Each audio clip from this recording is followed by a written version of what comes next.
And I very distinctly remember that day just lying, praying that I could die.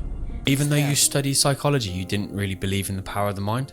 I did believe in the power of the mind, but it wasn't my focus of practice. I was so engaged with biology and mechanics. What is it? Is it literally all down to stress, or is it part of like dysfunction of the brain, or what? Like, no, it can be loads of different things. It can be dehydration, it can be constriction of the vessels, it can be swelling that could be caused by lots of different things. Is there a way to be treated naturally for any type of disease, regardless of if it's cancer or anything, to be able to recover? I think there is. Ladies and gentlemen, welcome back to another episode of the Daniel Leese Podcast. If you're a first-time listener, thank you very much for joining us. If you haven't already, head over and just hit that follow, subscribe button, whichever channel you're listening on. And if you love this episode just as much as we do, at the end, give us a 5-star rating as well, because that's going to help us get into lots of eyes and ears around the world, because we've reached over 185 countries worldwide. And that is because people like you have liked,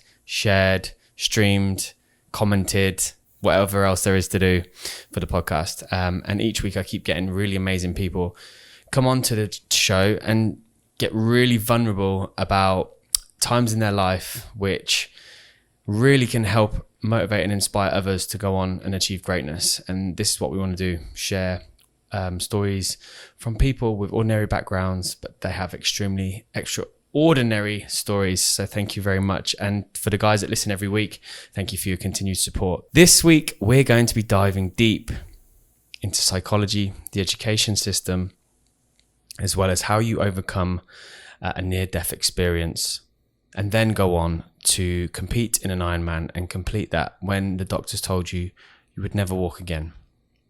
So please join me in welcoming this week's guest, Catherine O'Farrell. Welcome to the show, Catherine. Thank you very much. It's a pleasure to be here. How are you? How's things? I'm doing well. Busy, but busy is good. So all well. Yeah, definitely is. So I gave a brief overview. So can you just give the audience a bit about you and kind of like what you do? So I am a bit of a mixed bag. I'm a psychologist. I started out as a teacher. I'm a triathlete now. I suppose I can own that. I am a systems engineer. So I'm a bit of a big mixed bag.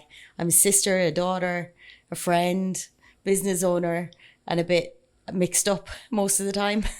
When you were younger, did you ever see yourself being all of this? No, not at all. When I was younger, I had my eyes fixed firmly on one goal. I wanted to be an international show jumper. And my parents both were like, no, not happening. Really? Yeah, big time. I wasn't as good as I thought I was, which became very apparent when I started competing, and everyone else told me that I would not be an international show jumper. So I guess they were right.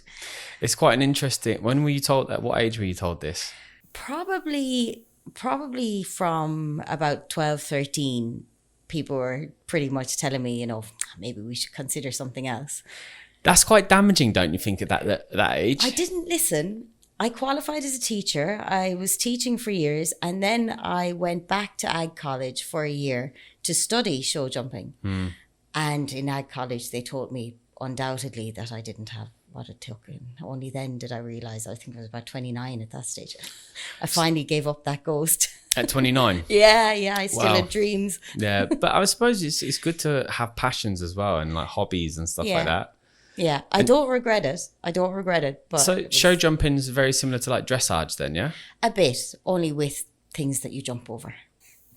Okay, so they're like a little bit less. That's it. Yeah, because dressage is very like kind of like, and is show jumping is literally really just jumping hard. over that. Yeah, dressage. Because you have to control the animal. It's so hard. Yeah, you have to have such a good relationship with your horse. You have to really have the amount of hours that go into top level dressage is unreal. Yeah, and I suppose I remember when I was a kid, I got bit by a horse, and it just put me off for a long time, and I don't have a good nasty. I don't, and I was young as well. I was like really young. I just remember being like, what the hell is this? But this horse had obviously just been prodded and poked for God knows how long. But do you know what, funny enough, actually, I remember when I was in Brazil, and I was riding along on this horse on the sunset. I'd had the most amazing travels through South America, and I was coming back to Dubai, and the person I was with at the time, they're like, "Oh, should we just go riding some horses?" And it was like a magical moment. And I was like, Lovely. I'd never really rode horses as well, but everyone's like, "Yeah, it's going to be easy." I ended up getting this really not aggressive horse, but he was very, let's say, a masculine horse. Okay. And my friend, even though they'd been on horses before, said, no, you go on that horse and I'll go on this one. And I was like, okay, no problem. What's the worst that can happen? Riding around in the sunset, enjoying life. Yeah. And I was getting to the point where I was like, yeah, I'm good at this. Yeah. And then literally we're running across the beach, and then some dude comes on a bike out of nowhere, and it just literally flips me off. Oh my gosh. And I literally went flying in the air, landed on my back, and I was like, oh my God. Yeah. And everyone's like, you okay? And I'm like, yes, but I'm a little bit winded. Not really. But yeah, so no, I mean, it can really be quite painful when you come off. Oh yeah. Like there's the horsey community when they see like footballers going down, you know, with all the drama, and it's like, oh my God, they're gonna die. And then you look at some videos of some horse accidents, you're like, nah, you're not gonna die. This is pain. Yeah, but then obviously you in that process, I assume you've followed more of a career path down the education route. Yeah. I went back into teaching. I moved into psychology.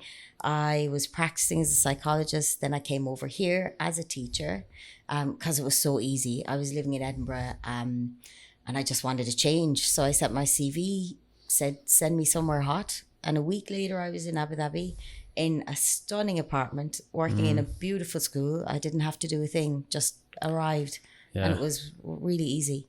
Did you ever teach in the UK? An Ireland? I taught in Ireland for about 8 years in total. I taught in Australia. Typical Irish, you know, you go over to Australia for a year and a bit, then you come back home. Then I was teaching in Edinburgh, but just kind of substitute work. I wasn't really full time. Yeah. I knew from a very early time that teaching just wasn't doing it for me. But I love the psychology of kids' minds are just fascinating, especially if you are studying psych. I did my degree in psych distance learning while I was teaching.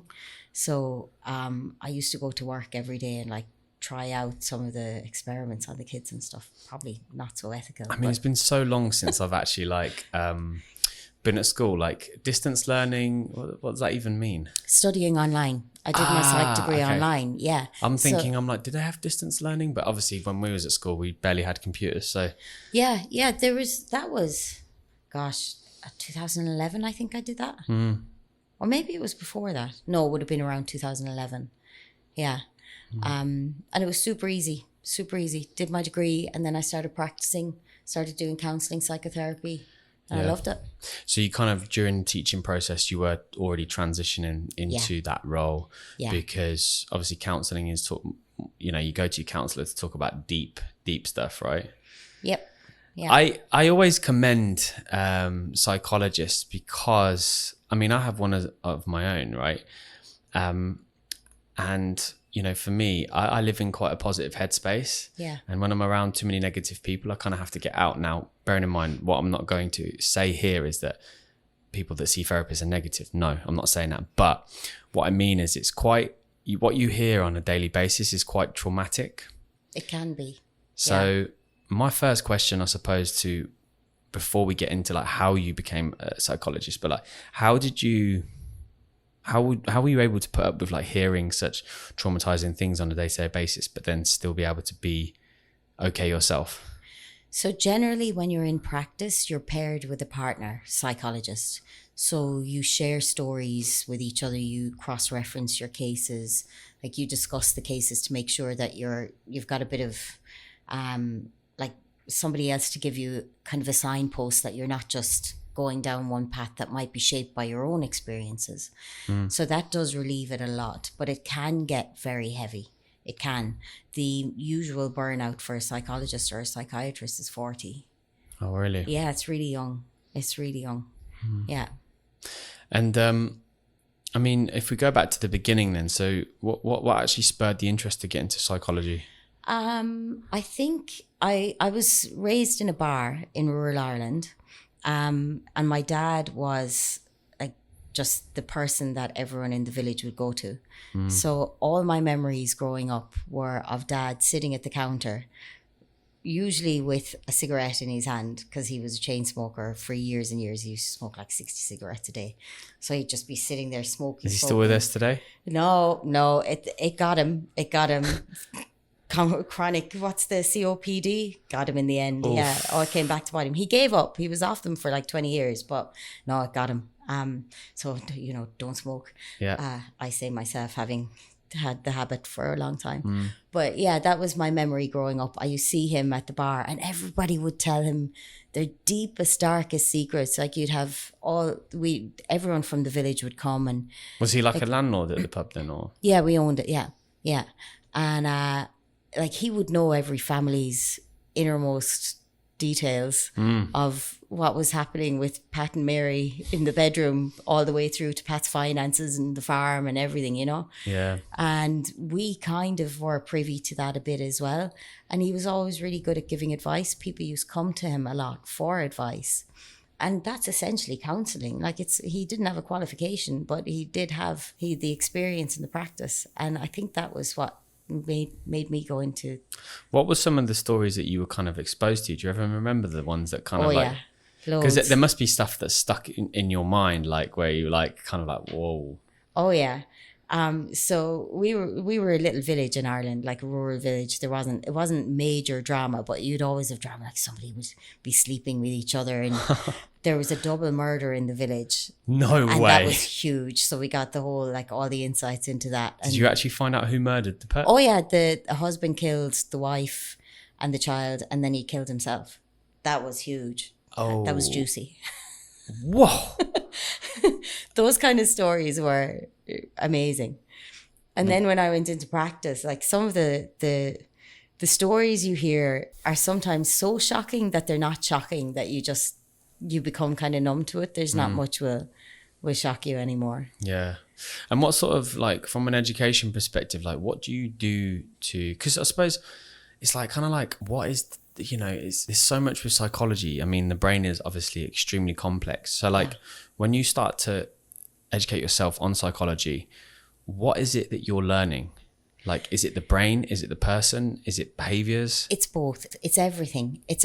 And it's so complex. The brain is like a humongous supercomputer that it's layered on everything. Like you're just so layered. Once you start studying it, there are different areas. You can study biology of the brain, cognition. Then you've got kind of the phenomenological side of psychology, where you're talking about feelings and emotions. And that's kind of going into your consciousness. And I was always much more drawn for years to the biology and the mechanics of it. Yeah. So I was very much involved in the cognitive psychology of educational things that are happening. And then more recently, about 5 years ago, I started shifting a bit more to phenomenological psych. Yeah. And now in my practice, I'm much more mindful of the power of mindfulness and the power of visualization, the power of taking control. It's not just about supplements, hormones, neurotransmitters. You can control all of that through your thought. I listened to a podcast really recently where the guest was also a doctor, and he'd done a lot of studies on ADHD. And I know that everyone has their own perception of everything, right? If you go to a doctor in, I don't know, Mediclinic, they will say something different to the guys in Al-Zahra and, King's College and whoever they work for.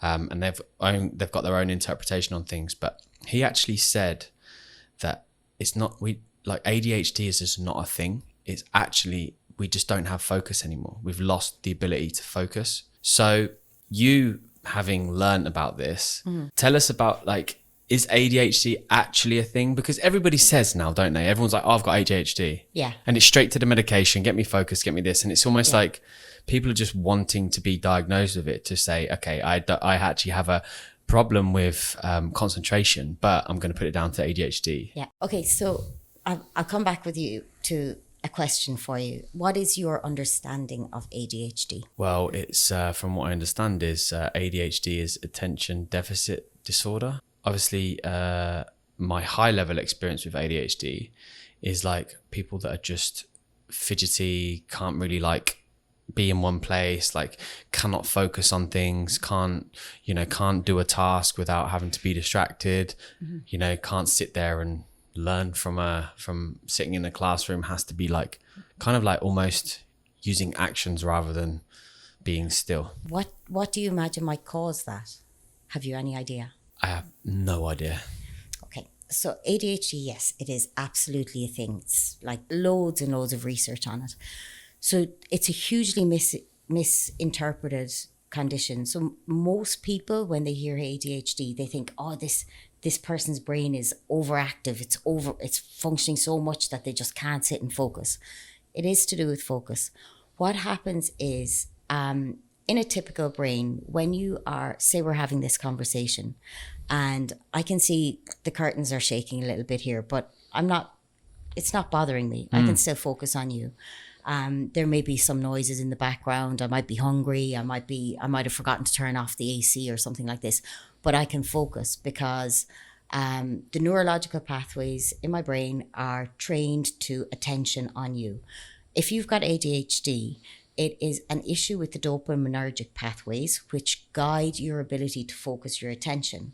So there's generally reduced dopamine.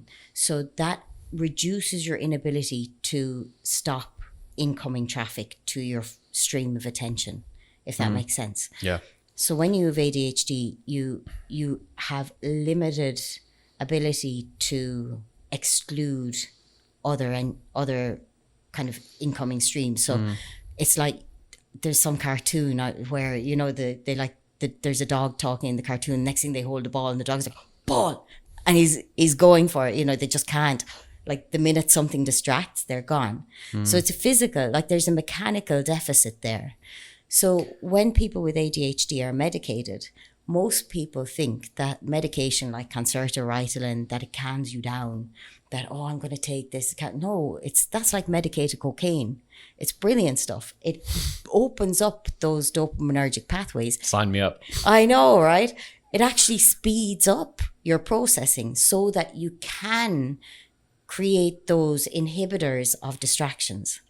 So definitely it's a thing. So you mentioned one thing there about the dopamine gateway or like dopaminergic pathways. Yeah. Okay. So, yeah. So what you're saying, to what I understand from that part, is that basically dopamine is what helps you focus. Dopamine has about 6 billion functions in the brain. It does so much. This is one of them. Okay. But it was one of the things that you mentioned. So does it mean it's the most important part of it? It is probably the most important neurotransmitter involved with the dysfunction of ADHD, yeah.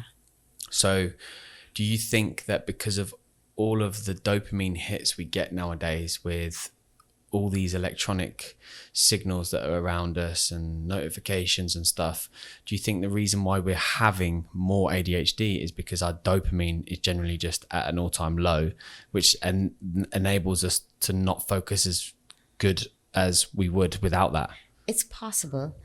The idea of a dopamine hit is a bit of a misnomer. That doesn't really happen, but your baseline dopamine can be reduced overall if you multi-layer pleasurable things. So if, for example, you're like looking at Instagram while listening to some really nice music that you like, and you're in the presence of somebody you really like, and you're multi-layering kind of instant gratification, then your dopamine peaks, yes, but the drop isn't what'll get you. It kind of lowers your baseline so that over time the need to reach that peak becomes higher and higher. It's the same with addiction. Like if you take cocaine and you keep taking cocaine, you need more and more and more.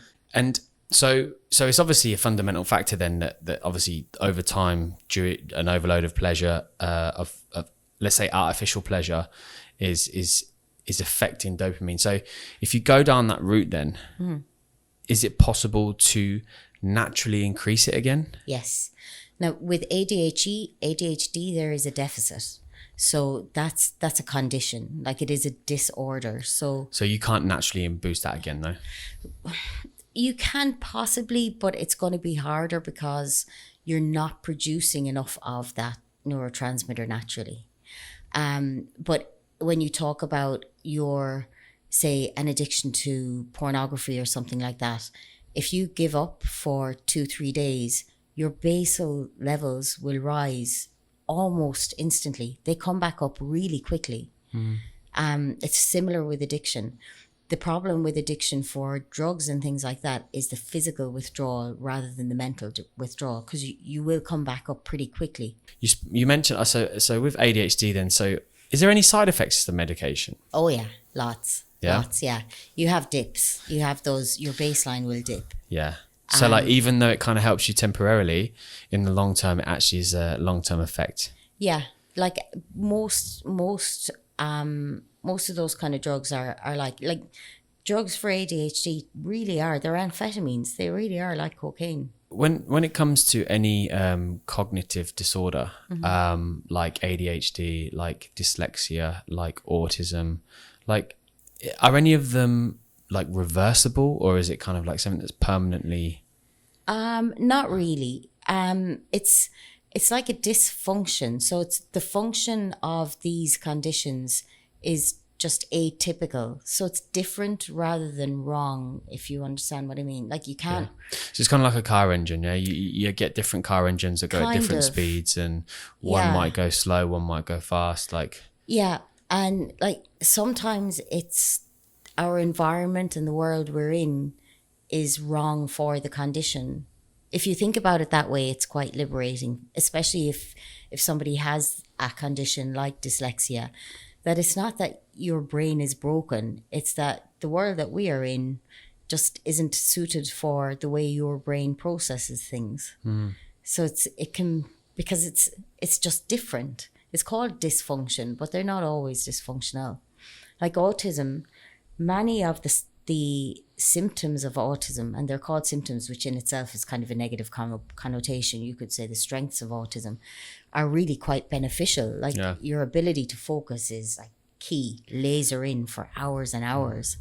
And a lot of companies are honing in on that now. They've seen it and they're advertising autistics apply. And they're seeing that it can be really beneficial. Yeah, because when they I mean, there was one kid that I went to school with, and I remember, poor kid, like I remember he got bullied so badly, but like he was so intelligent, so intelligent, because like you say, they when they get something and they like it, they're like over obsessed by it, and literally it's like it just becomes like such an obsession to them that they become an expert in that, you know. Yeah.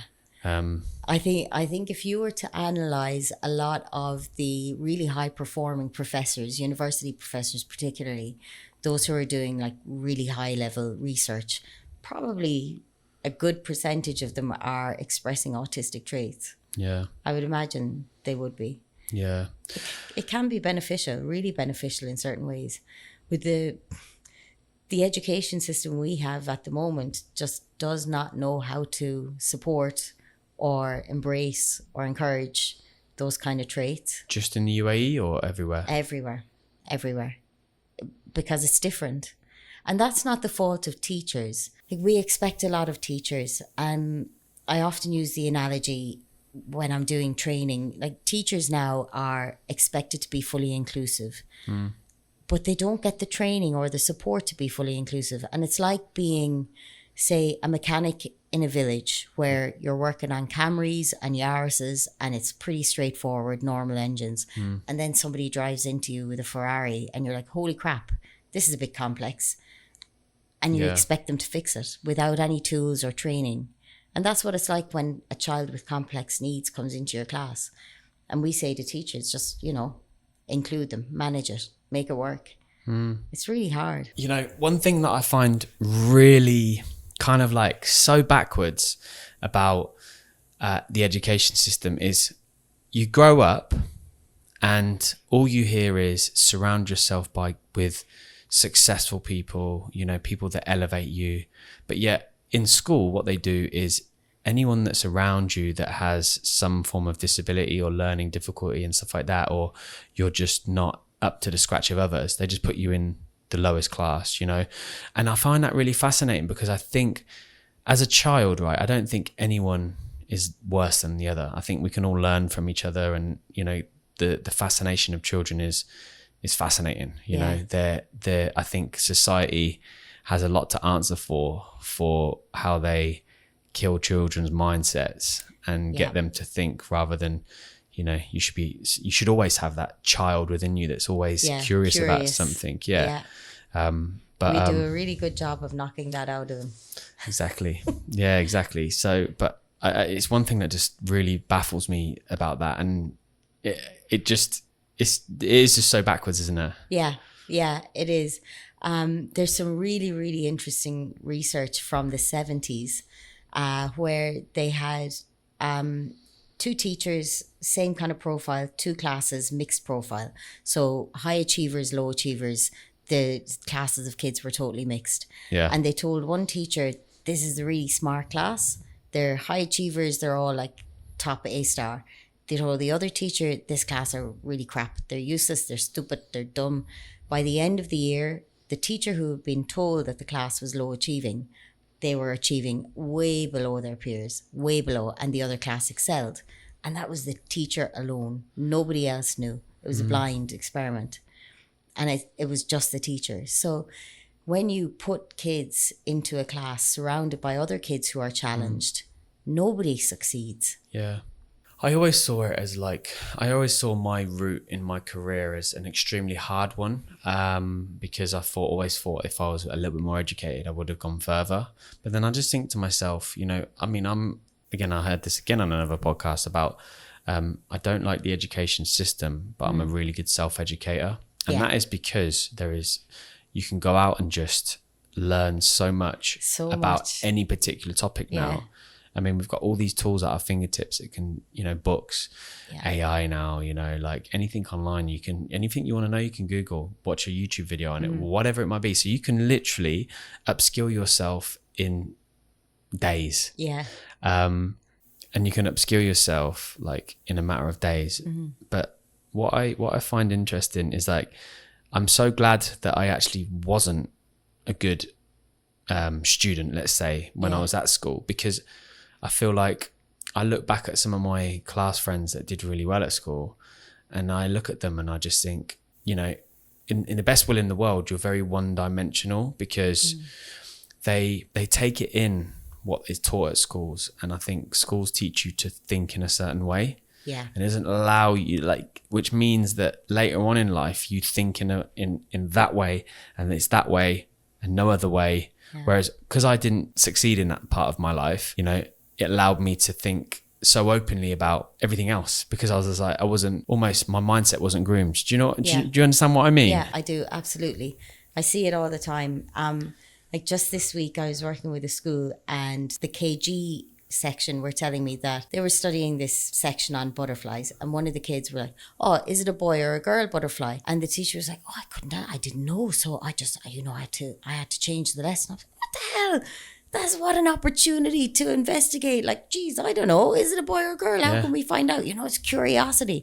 They shut that down straight away. If I was a teacher, I'd be like, do you know what? I'm not going to tell you that answer. You need to go find out for yourself. How will we find out? And this is how you're going to come back to me tomorrow. This is your homework for tonight, and you need to tell me about, you know, butterflies as a man or how a woman. do you sex a butterfly? Yeah. Like, I don't know. Who knows? What? How would you do that? And this is like, this is what kills me about education, is because like these people are like, you know, they're educating the future. You know, the future people that are going to drive the world, you know. Well, we are working in an educational model that was designed in the Industrial Revolution, like in the, what was that, like 1800s? Yeah. Why do you think they've not updated it though?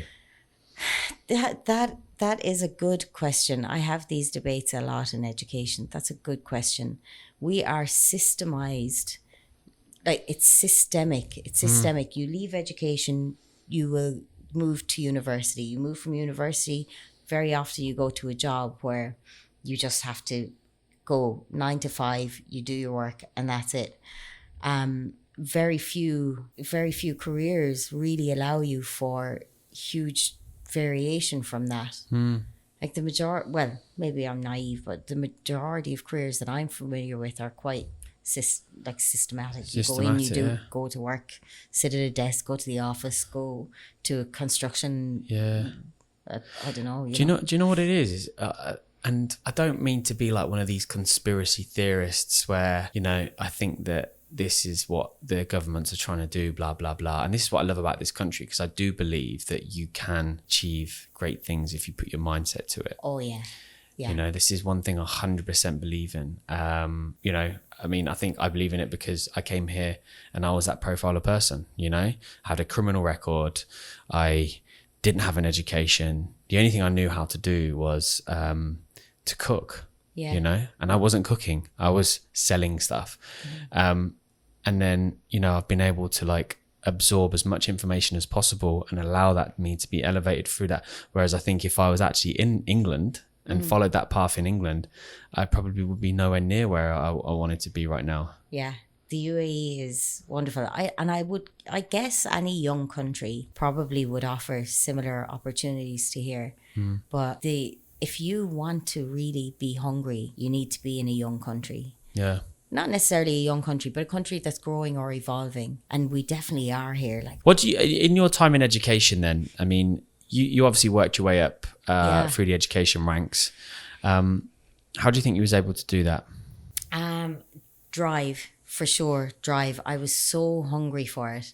I think having a bit of diversity, having worked in a different industry in psychology and counselling, I worked in the equine industry as well, and a lot of teachers. The what industry? Sorry, equine industry. So I was a stable manager for a while, and I was show job. Okay. Yeah. And a lot of teachers, they never work in anything else. Like they graduate, so they go to school, they go to college, then they go back into school, and they're teachers, and their understanding of management, of life, yeah, kind of life sometimes. And a lot of times in teaching, when you move into management, you don't get any training in management. You just get to be a manager of teachers. And it's a manager role. It's not a teaching role. And that's a huge deficit in the industry.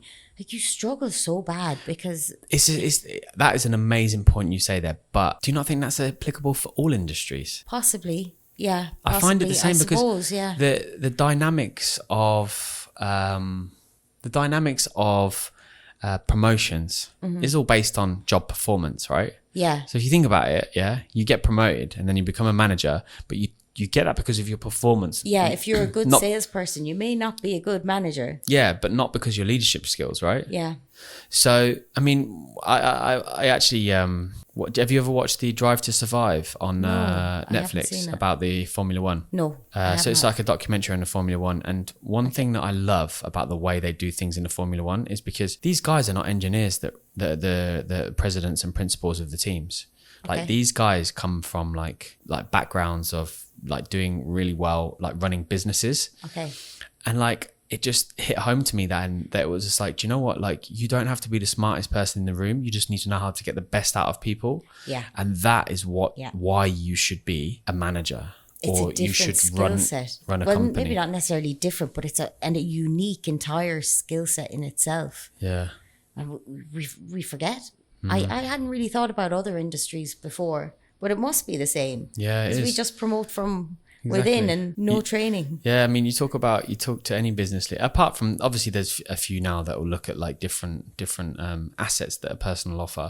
But I bet if you spoke to a lot of business leaders, they would say the same, like you get promoted because you do a good job, not because you're good at managing people. But back to the education system then. So you obviously worked your way through the ranks.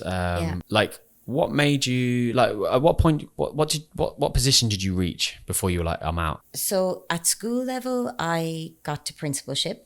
And then I went to corporate, managing groups of schools. And I was a group head for a few different companies.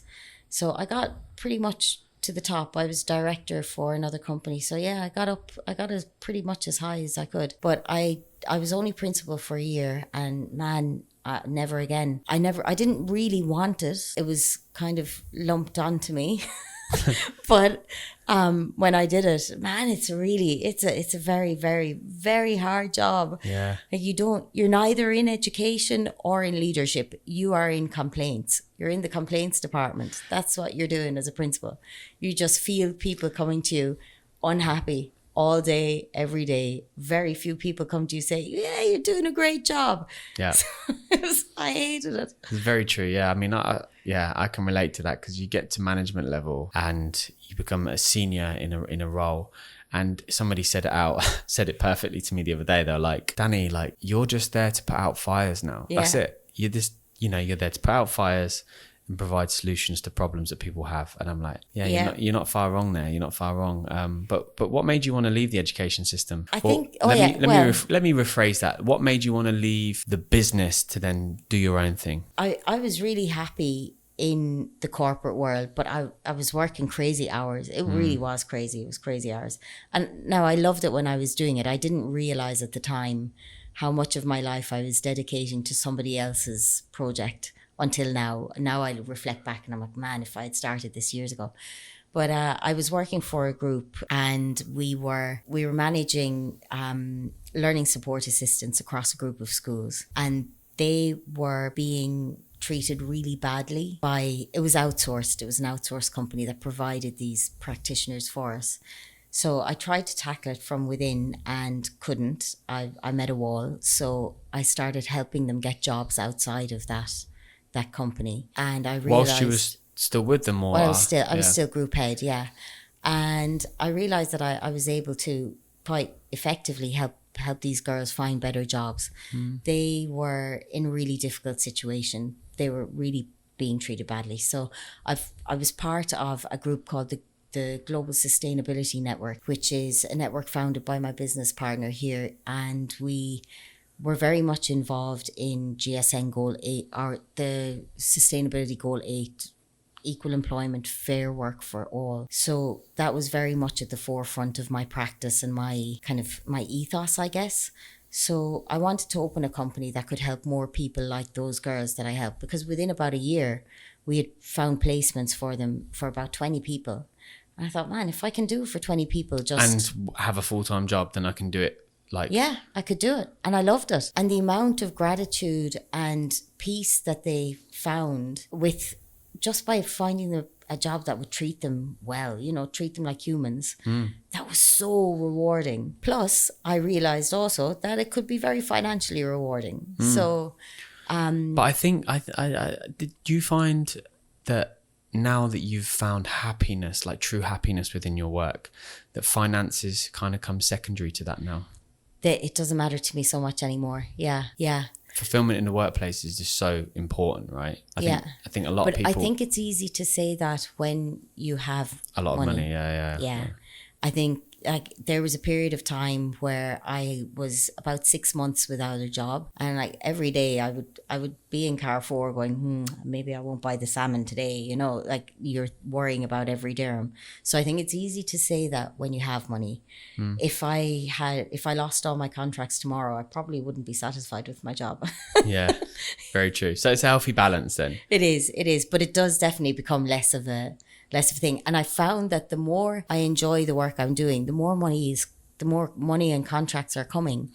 And now I don't really have to chase contracts that much. I do consultancy, and my partner Harmate is amazing. She does most of the learning support placements now. We do recruitment, and it's just growing kind of without having to put, it doesn't feel like we're putting that much effort in to growing. We are growing. Yeah. And I think people, when we work with people, they can see how passionate we are about it. Yeah.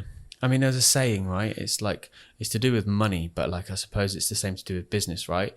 If you take care of the pennies, the pounds will take care of themselves, right? And what I mean by that is you taking care of your customers, they take care of you. And that means word of mouth, repeat business. Yeah.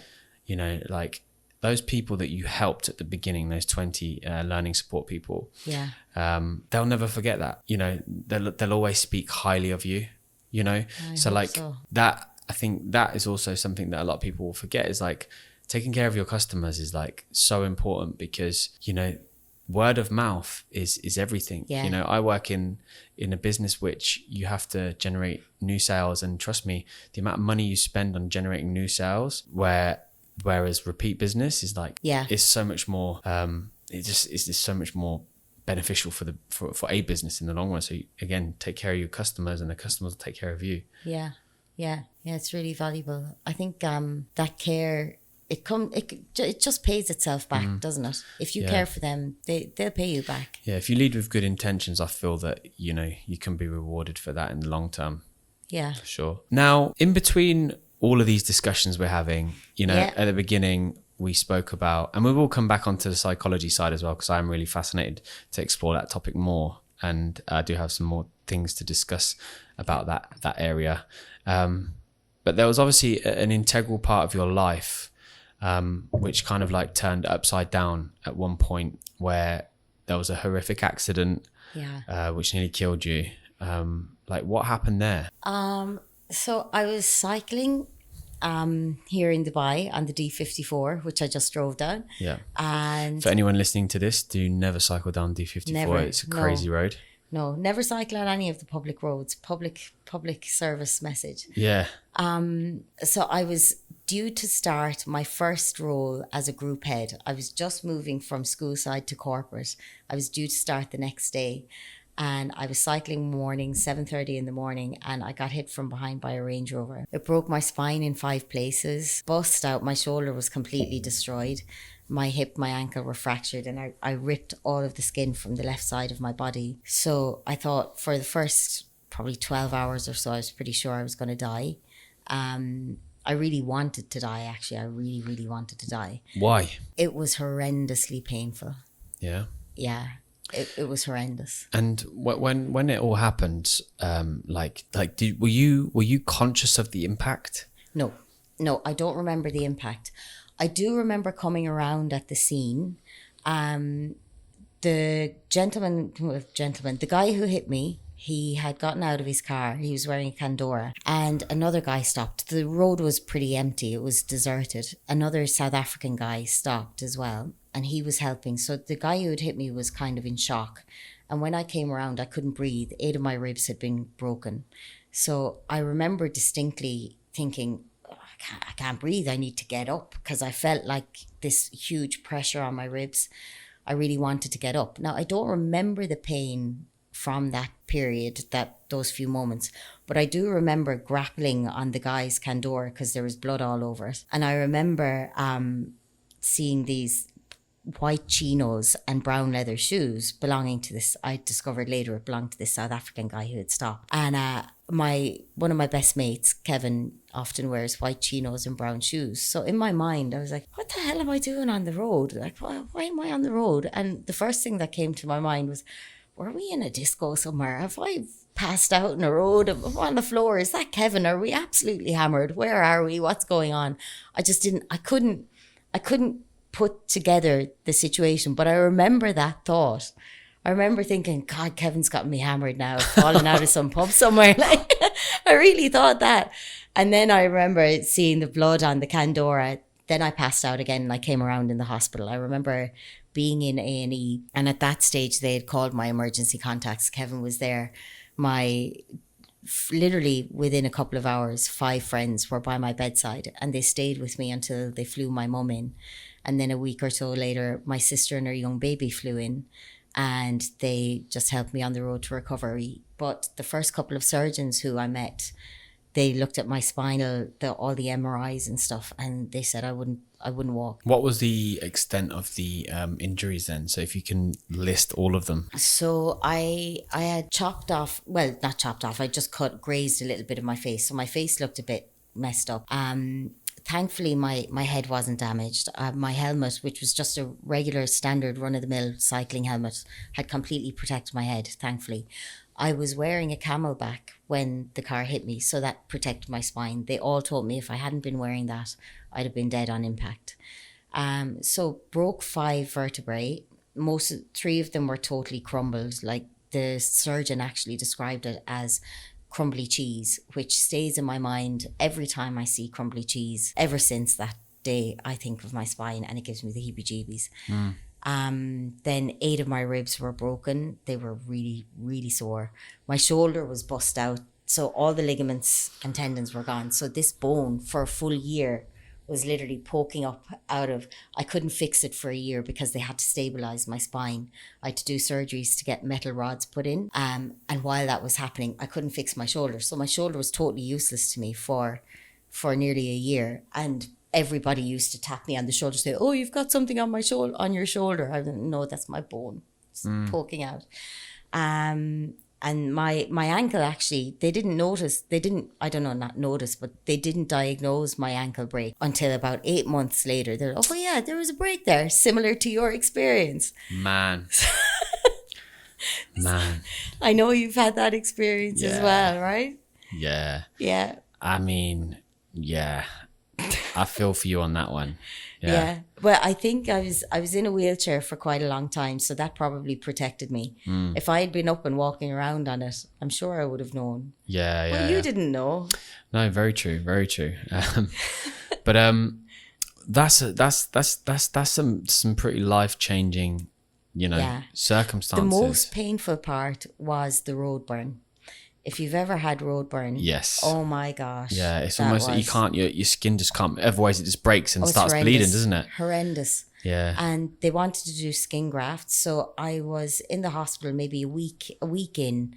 And my mum was literally staying with me in the room. She didn't leave, only to go to the pharmacy and to the shop. She was amazing. As was my sister for a month after I came out. They took care of me at home. But the burn, they wanted to do skin grafts. So I was laying in hospital, like Googling all these videos of how they do skin grafts. I was like, hell no, what the hell? Like, I just couldn't get my head around how they would shave off skin from my good leg. I was like, you're just going to mess up both legs. I mean, what the hell? So I just braved through it. But changing those dressings every day was agony. And I still remember that. I remember like literally holding over the side of the hospital bed and screaming, and like I wouldn't be prone to dramatics, and I was so cognizant. I'm like, freaking hell, everyone in the bloody hospital can hear me, but I had just no control over it. It was so sore. It was so sore. And my poor mum used to just lie there holding my hand going, "This too shall pass, this too." She said it over and over. Yeah. I remember when I broke my ankle, they obviously diagnosed me with torn ligaments, and I remember they put this cast on, and they said you could take it off in a week because obviously the ligaments, you need to get back on them and start strengthening them. But I remember when they kind of like pushed my ankle into place, so it was like that. I have never felt pain like it. And obviously because my ankle was broken, not knowing at the same time, like they're pushing my broken ankle back. And I remember just screaming out loud, and like you say, it's uncontrollable. You can't like there's. I mean, I'm not one for like screaming about anything really, or even emotions in general. I struggle to display. But that I was in tears. It was horrible. Yeah. Horrible. And you're so dependent on practitioners to know what they're doing. And what's worrying is a lot of them don't. And surgery, oh my gosh, surgery is just like butchery. Yeah. Like I asked most of my surgeries to be recorded, which most of the doctors did, so I could watch them afterwards. Pretty gruesome, but it's so cool. Oh. It's so cool. Do you have any of that footage that we can use for some of the reels? Yeah, I can send you. I can send you some of it. Oh, it's pretty gruesome. Yeah. The shoulder one is awesome. Like the shoulder one where they're literally just like. And they're so rough as well. They're so rough. They're just like digging around. And you're looking at all these like, is it a ligament? Is it a tendon? Is it a nerve? Like, how do they know? Yeah, I was really annoyed when I had my ankle operation after finding out that I'd finally broken it because they called it a displaced fracture. Yeah, so basically there was a part of my ankle that was displaced, but it had completely broken off and been away from the actual main bone. Yeah. So it died. Right? Yeah. And I said to him, any bones that you remove, keep them. He threw it away. No way. I was so annoyed. I was like, that's my bone. That's sad. Yeah, I was like, I've been through hell. Like, yeah, that would have been like somewhere, you know. I'd put it onto a necklace. You know those people that walk around with like the tooth. Or something. It's like, this is my bone. Yeah. They'd be like, this is happening in combat. Did you get that from Zanzibar? No, that's my bone. So, I mean, obviously we're laughing about it now, but I suppose at the time it was pretty horrific what you was going through, right? Yeah. So when you're laying there and like you wake up in the hospital bed and you're kind of coming around to things, did you have to ask people what had happened? I actually don't remember that bit. I know I had to wait about a day and a half before I could have the first surgery. They had to let swelling go down and get me stabilized and all. And I very distinctly remember that day just lying, praying that I could die. I really wanted to die. I thought I was going to die. And I was really like, this is it. I'm going to see Jesus. I'm going to see God, heaven, Krishna, whoever the hell is up there. There was nothing. I was so disappointed. And it's destroyed my faith. Not that I really had much faith before, but... Did you ever feel like you were close to going though? Like, did you ever... Yeah, because some people really. say they have these like close, like they feel like they're about to die. I really did. And you feel like you're going into this black hole. Well, I didn't have any of the black hole or any of that, but I really, really felt like I was going to die. I felt like I was crossing over. Like, now I don't know what crossing over is, but I felt like I was dying. And my dad had died recently, and I was like, Dad, you better be there. I'm coming. Yeah. And I was really like, in my mind, every ion of being of consciousness, I was like, right, this is it. I'm out of here, because my body was in bits. I was like, get me the hell out of here. Just get me out of here. Even if they were just like putting you on drugs and painkillers and stuff, it just wasn't enough. I don't remember. I was on fentanyl, and apparently fentanyl is amazing, but I don't remember. I'm really sad I don't remember, because it's supposed to be brilliant. Like, give us another lash. You're so hilarious, like joking around about death. Please, Grim Reaper, stay away from this house. It's like, give us another dose of fentanyl. Give me half an hour before I cross over.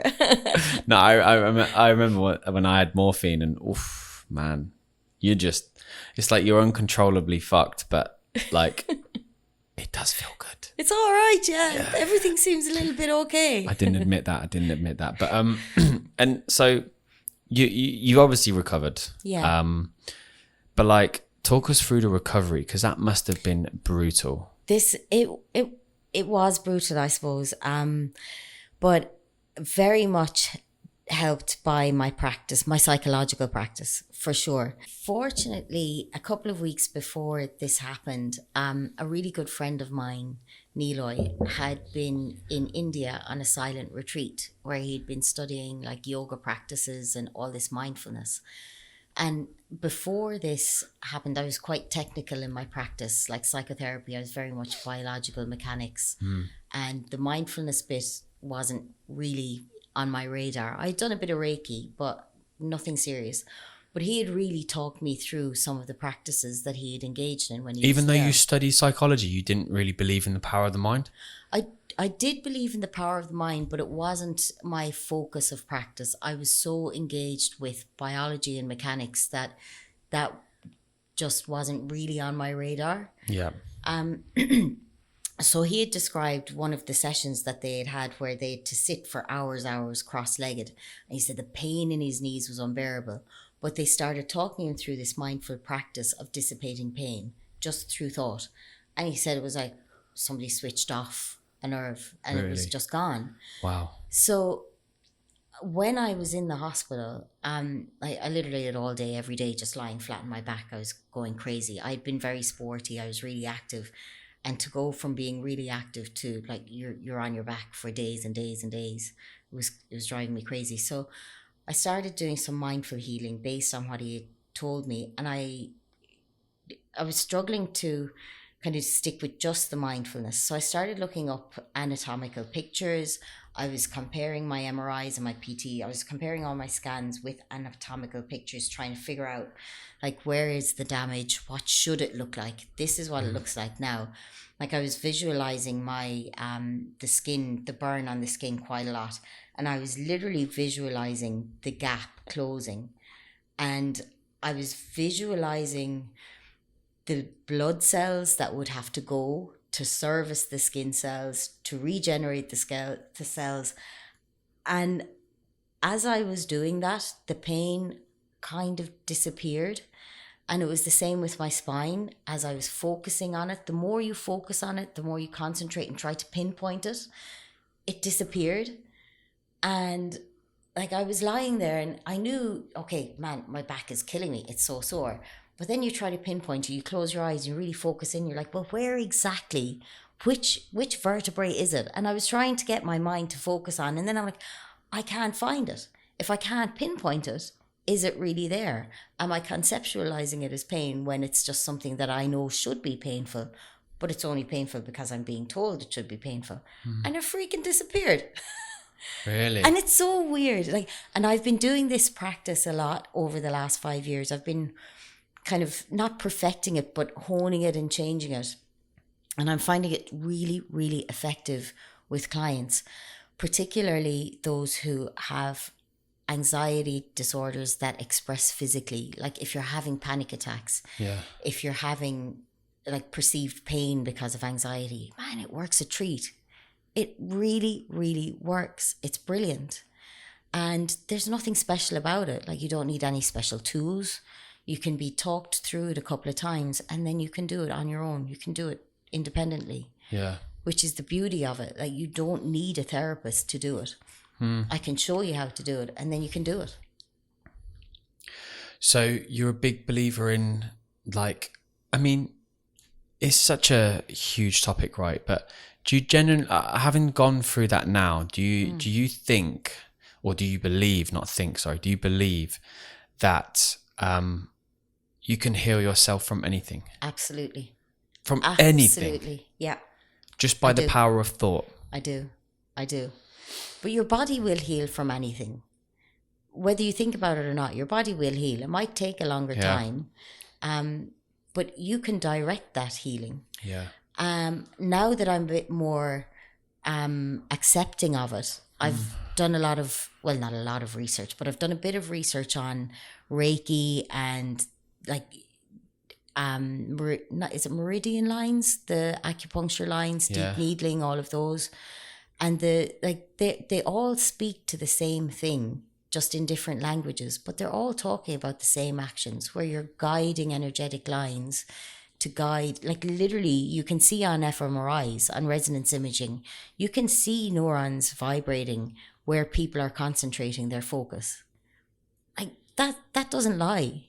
You can put somebody into an fMRI, a functional magnetic, the big round machines that take images of your cells as they're active. So the way they work, the individual neurons in cells, they vibrate. And when you concentrate blood flow to an area, it will highlight where the blood flow or the vibrations are. So you can see where some activity is. So you can see in your brain which area of your brain you're using to think about different things. Or equally, if you're focusing on a certain area for healing, you can see it. And those machines can't lie. So it's in science as well. Okay, so because it's fascinating. I've got a guest coming on in a couple of weeks, and his dad had cancer, died. His brother had cancer, survived. He then got cancer, and he was able to heal himself through meditative practices.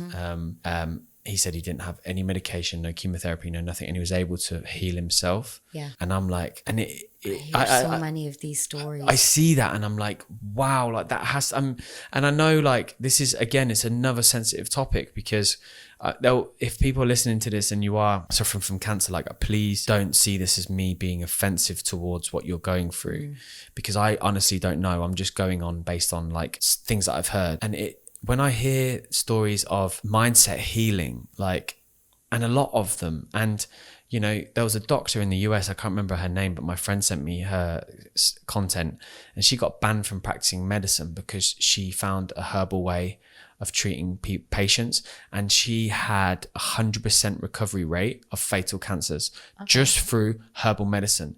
She got shut down. She got her medical license taken off her. She couldn't practice anymore.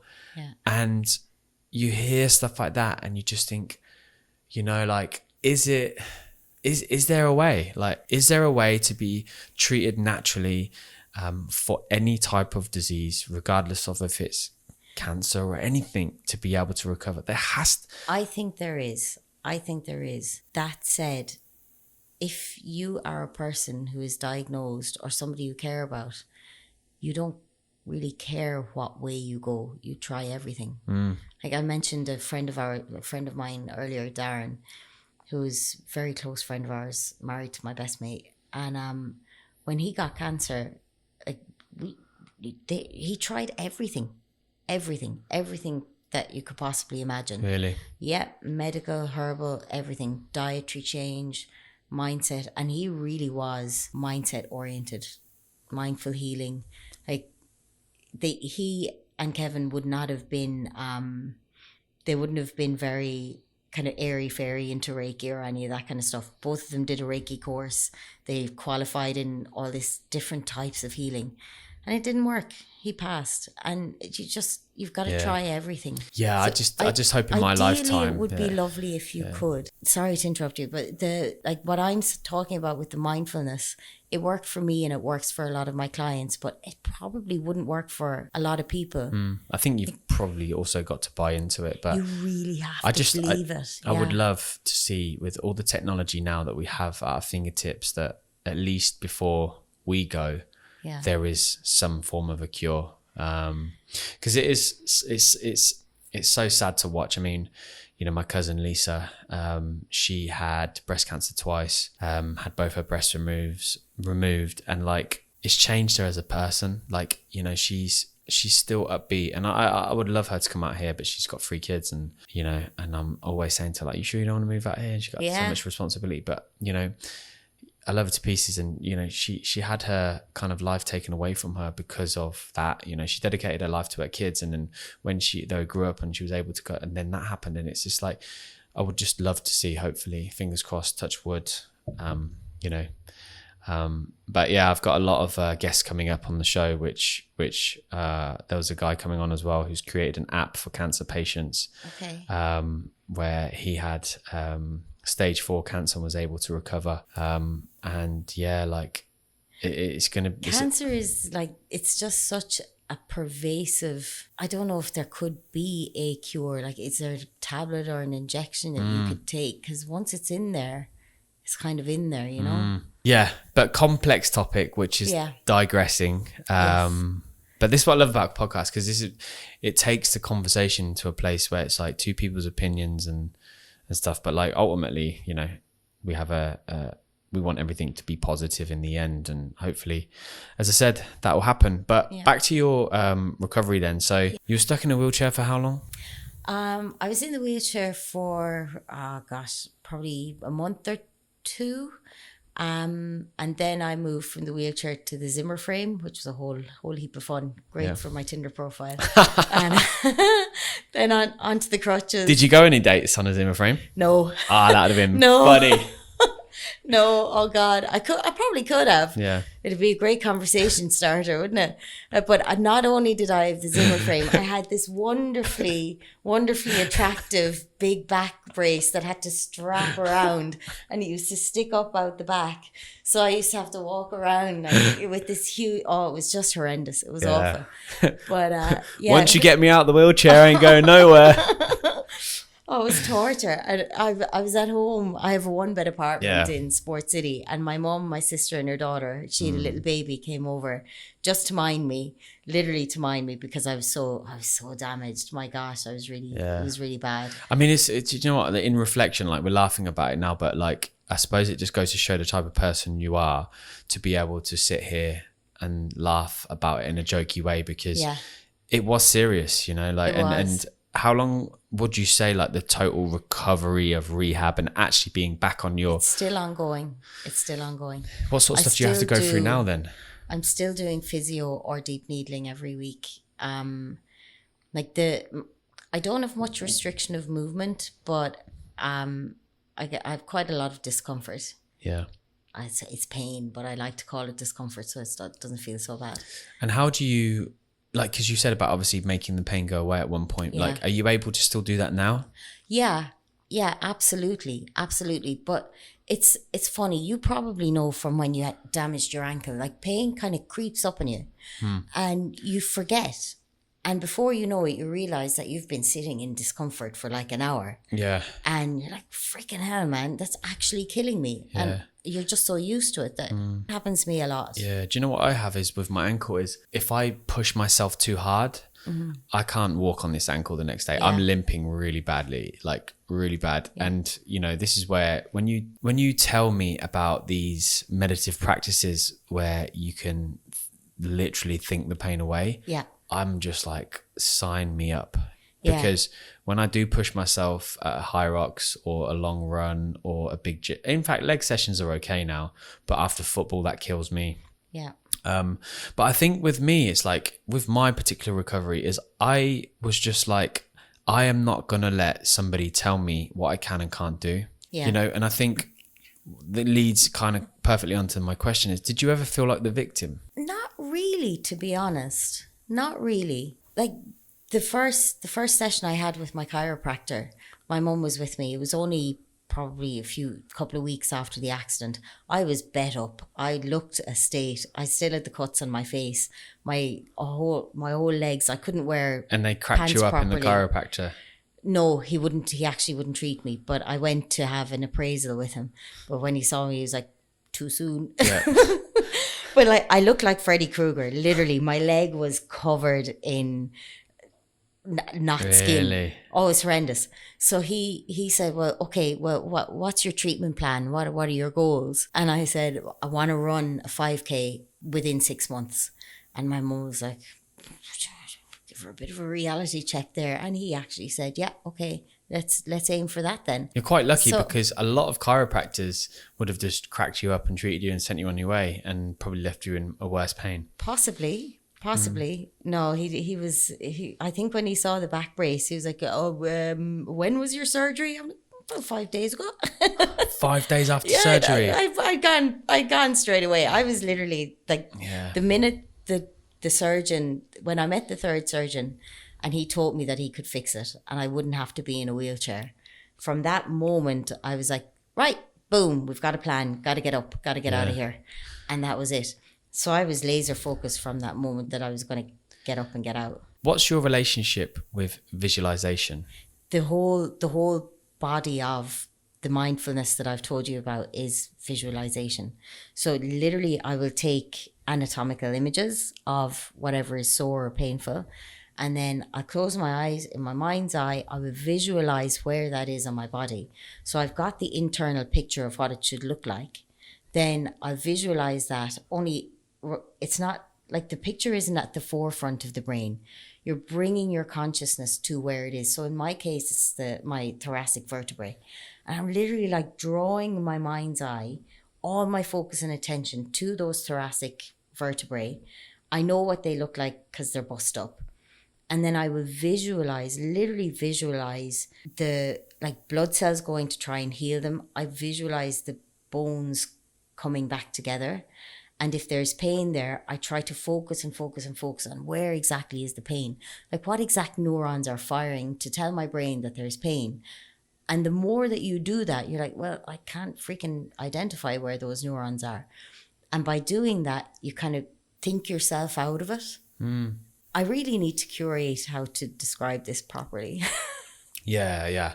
Because, I mean, it's like one of those things. It's, I do think the mind is so powerful because like, if you've ever done like psychedelic drugs and stuff like that, like, I mean, I can't even call it drugs, it's psychedelics, mushrooms, whatever it might be. Yeah. It just releases parts of your brain which let you see different things. Yeah. One of my guests that came on recently as well, he also said like, you know, a part of his he went through some trauma, nearly a very similar, well, not very similar, but like nearly died, like in Afghanistan. He was in the Marines, and you know, he went through a lot of trauma, and then did a supervised psychedelic trip in this place in Amsterdam, which basically just get you on a high concentration of psychedelics and allow you to, and it's like, again, like the healing rate of trauma is like insane. And he was saying about how his body went into a different dimension, where the trauma that he had, he went into that person that caused the trauma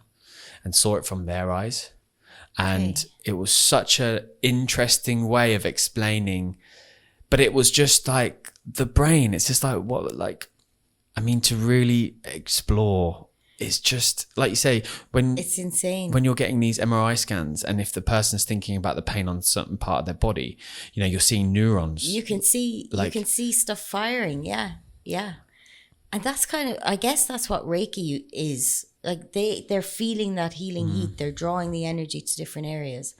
But with psychedelics, there's so much research on PTSD treatment with psychedelics now. MDMA is hugely effective in treating PTSD. Loads of stuff, depression, everything. And you put somebody in an MRI, an fMRI on mushrooms, man, they are lit up.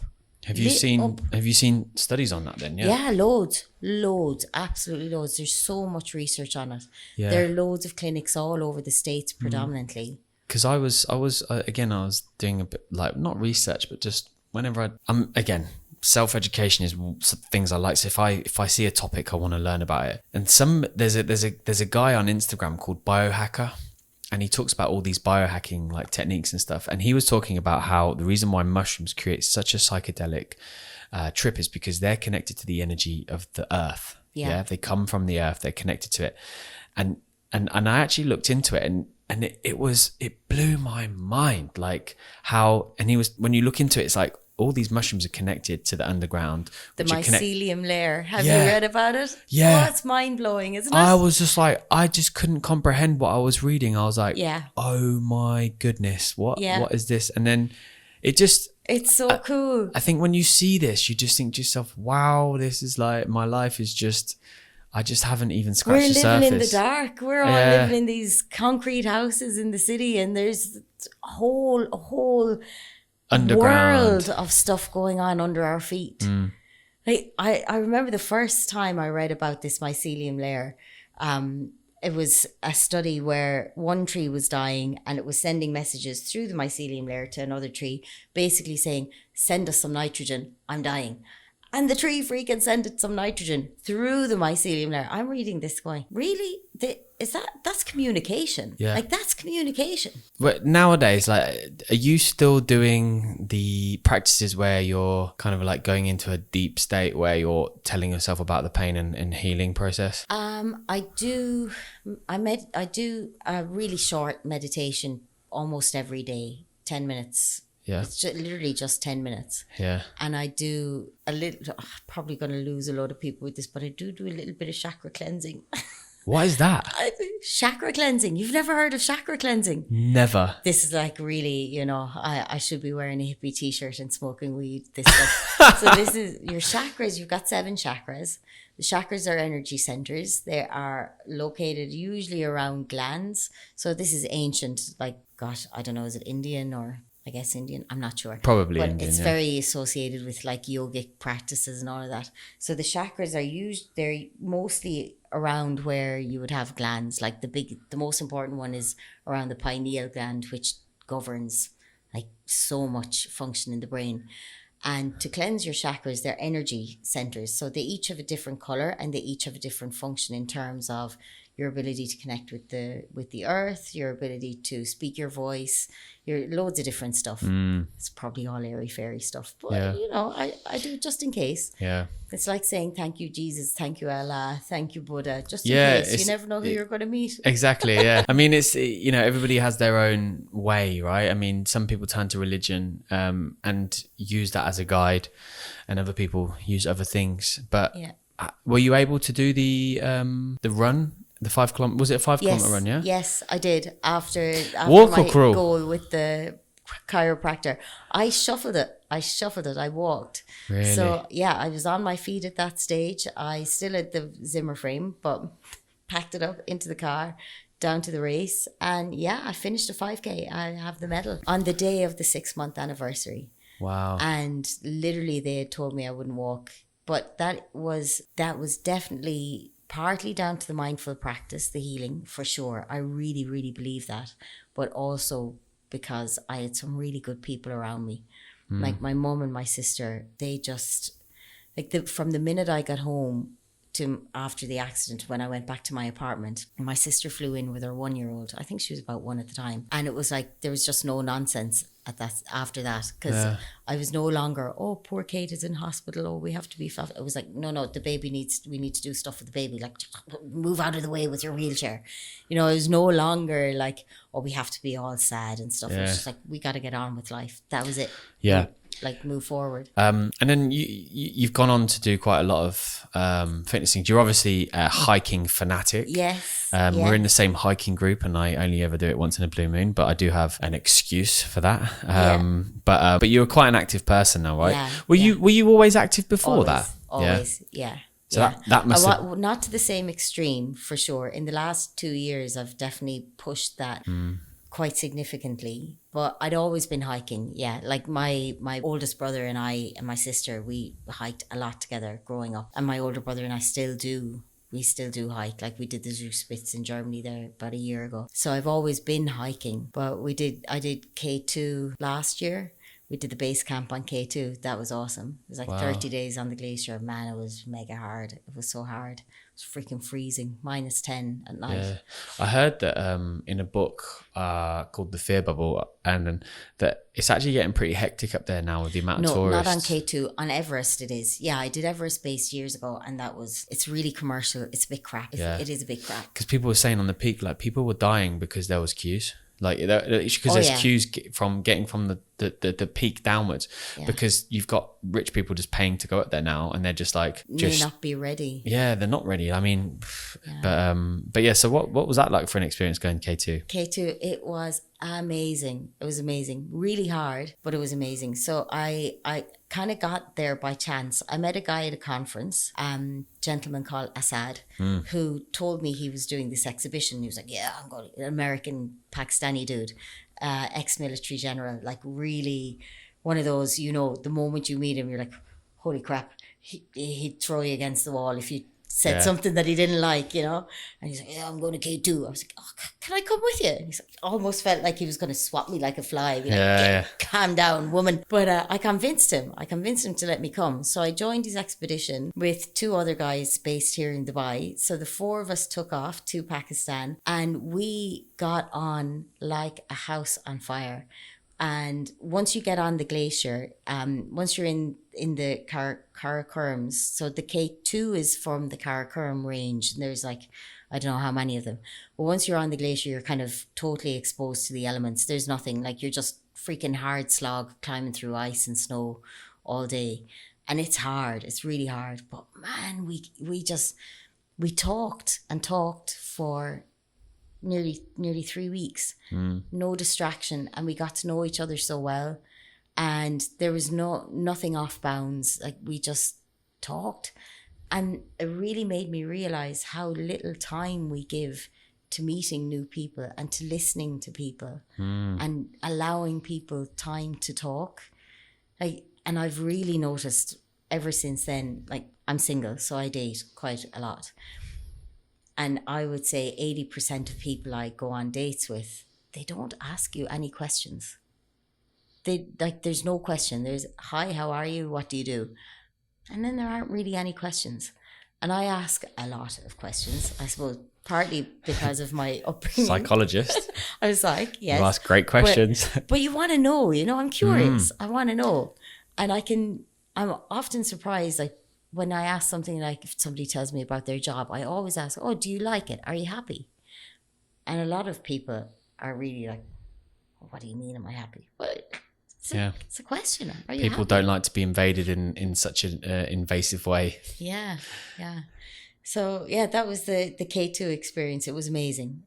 We did base camp, we came down, and it's something that I will cherish, probably is one of my favorite experiences ever. Then after that, I started doing triathlons. Well, no, I've done triathlons for years, but I joined a training team here called Accelerate with a guy called Amin Malouf, who's leading the team. And they're a group of like supreme athletes. So I joined not very fit, and after a year, I'm now doing Ironman. Like, they're brilliant. They're such a good team. They're so encouraging. There's no nasty competition. Everybody's nice. Everyone's friendly. Yeah. It's just wonderful. And I love training.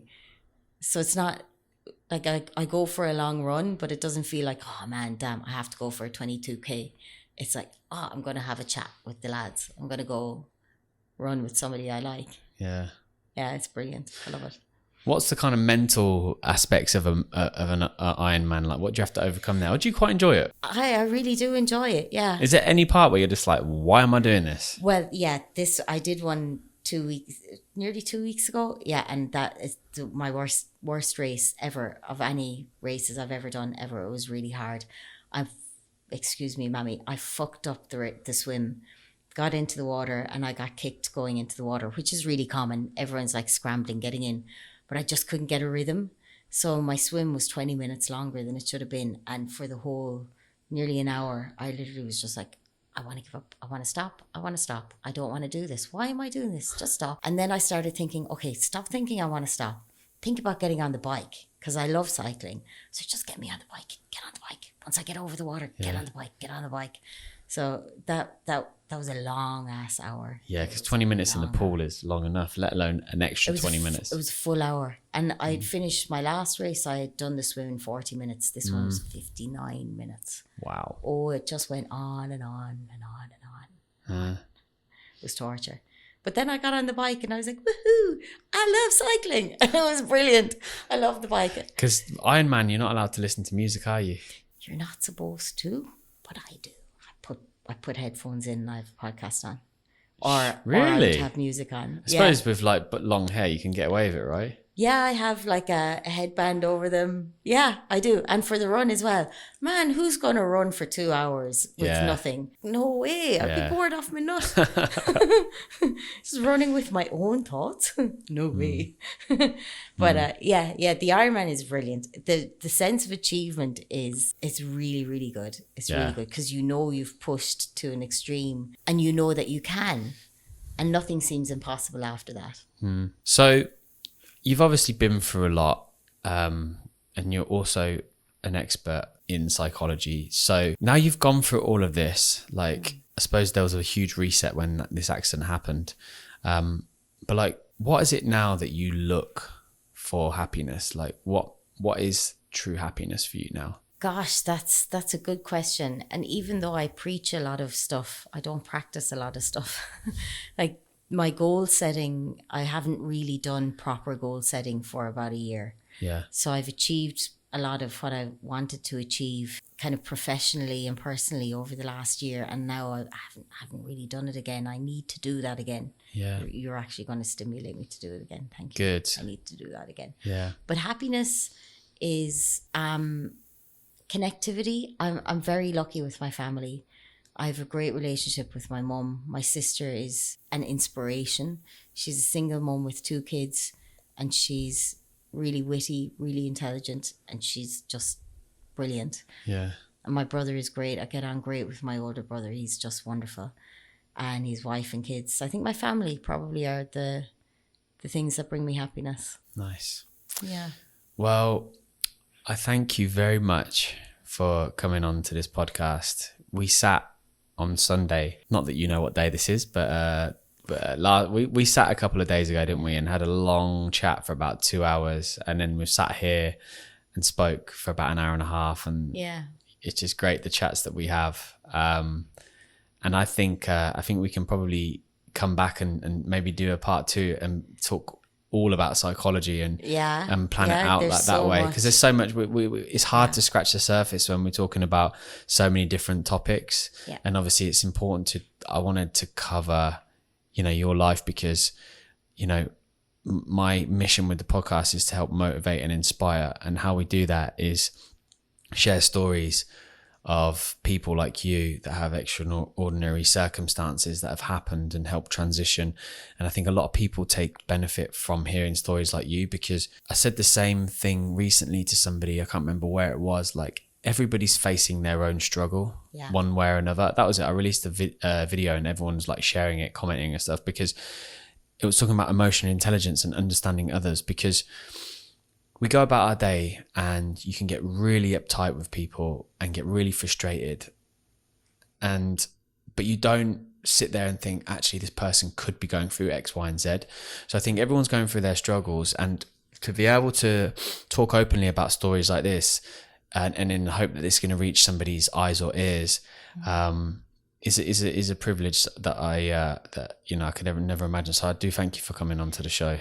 I thank you for allowing me a space to talk about it. Yeah. And pushing me as well, because you pushed me last week to fix my Instagram, which is on my mind. Yeah. And I will do it. We'll record another podcast about like the in-depth elements of psychology, because there's something you're working on at the moment, right? That's pretty fascinating. And I think people will love it because I love it. And I don't care if anyone doesn't like it, because I like it and I want to hear it. So, okay. And because I record the show, it's my rules. But no, on a serious note, I really hope everyone listening in enjoyed that podcast just as much as I do. It brings me so much joy to have conversations like this. And even through the hard times of having a podcast, one thing that I just remember all the time is that I'm really lucky to have conversations like this. It helps me evolve as an individual, and I hope that it helps you in some way or another. If it does, drop me a message. I love connecting with people. Like, I've been sharing some funny photos recently of what my, I'm not going to say fans because that's a bit weird, but like some of my friends that listen to the podcast. You've been meeting up with people, haven't you? Yeah, I've been meeting up with people as well. Yeah, like, and I love to do that because like you give me my time, you give me your time to listen to these episodes. So yeah, if you want to catch up for a coffee sometime, reach out, drop me a message on Instagram. I'm always there. If there's anyone that you'd like me to interview, head over to my Instagram page, the Daniel Leese Podcast Official. I got hacked. Sorry, somebody cloned my page the other day, so I had to change. You're a celebrity when somebody's cloning your Insta. The thing is, I'm like so against the blue tick thing, because I'm just like, I'm not paying, for validation, but like that's why I've changed it to official. But then I'm kind of like, well, I'm gonna have to change it soon, right? Yeah. I might have to get validated soon, but we'll see. Maybe I can put an Instagram poll if you think I should actually get validated or not, because we don't want people copying my profile and suddenly you're like and giving then financial advice. Yeah, exactly. Yeah. Hey, transfer to this account. Yeah. Do you invest in crypto? I don't even invest in crypto, so I would never ask these questions. But honestly, I love this. I'm going to give myself a 5-star rating today, because that was an amazing conversation. Again, some of the episodes I've been recording, honestly, just are amazing. So phenomenal. Thank you for my guests. Thank you for my listeners. Thank you to everyone, these cameras, these lights, life in general.